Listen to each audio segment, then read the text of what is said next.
Yes, guys, so I'm actually in Kuala Lumpur right now. I've got to leave literally my Airbnb in literally 20 minutes, but I thought I'd make a quick video. But basically, I've been here for 2 days. When I tell me a little story, when I first got to Kuala Lumpur, I was literally going through immigration. It took absolutely so long. I was like, I've been in this line for so long, and I've got no phone, so I was literally whacking out my laptop, trying to communicate with people still had Wi-Fi, using WhatsApp on my computer. But nevertheless, it took so long. But when I got to Bali, it didn't take that long either. So that's why I was so surprised. But surprisingly, there was better people going to Kuala Lumpur. And I think some people doing it on the same kind of reason as well. But yeah, never mind about that. But when I finally got through immigration and everything, I got in my taxi, got some cabman. Was pretty calm, to be honest.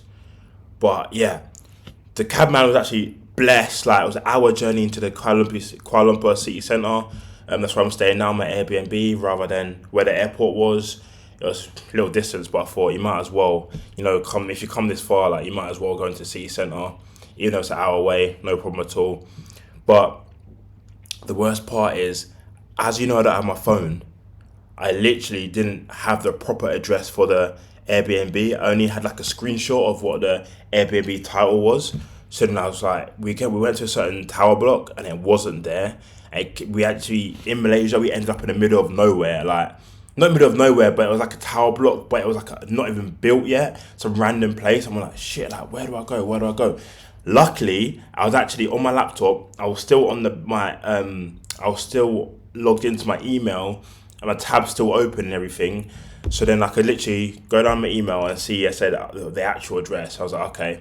So then he drove me to the actual address where my actual Airbnb was, where the actual apartment block was. And I was still wondering, like, where's this place? And I finally find the right block and everything. Finally find the right apartment. But listen, when I get into the apartment, when I get into the apartment block, obviously you have to follow certain directions for the Airbnb. But I didn't know the directions because I didn't have my what's it called, the internet, and there was no internet in the apartment block until you get into the room. So I was like, shit, what am I gonna do? Basically, what I did from there, I asked some random person outside, yo, can I make a call for your phone? Like, 'cause I had the Airbnb guy's number.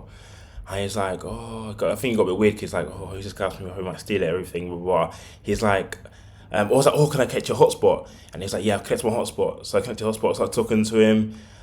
He realized from London and stuff, have a good conversation. And he was like, yeah, make a call if you want. But by then I already connected to his hotspot, so it was actually pretty calm. So then when I actually connected his hotspot, I found the passcode, everything, and it's helped me find my way around in the apartment block, trying to get the key, help me translate with the security guards as well, because they didn't know English. Like, it was just crazy.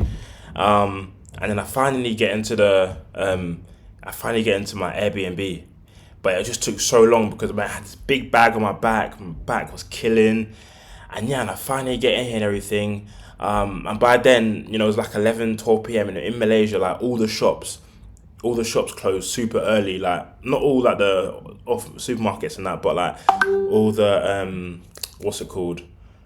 All the like main takeaway places and stuff, like, they close super early and everything. So there was nowhere open where I was.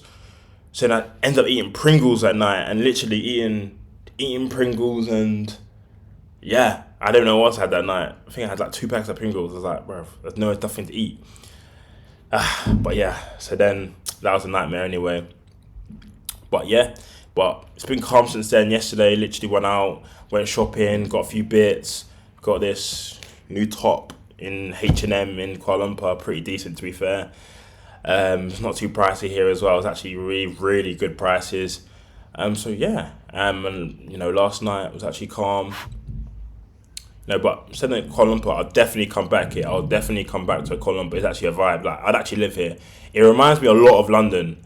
Like, the tall buildings, the people are super nice. Well, I wouldn't say London's people are super nice, but here that everyone's a local, super nice and everything. Yeah, like, when I was driving around, it just reminded me a lot of London because there's like big buildings everywhere. Like, it's not like Bali at all.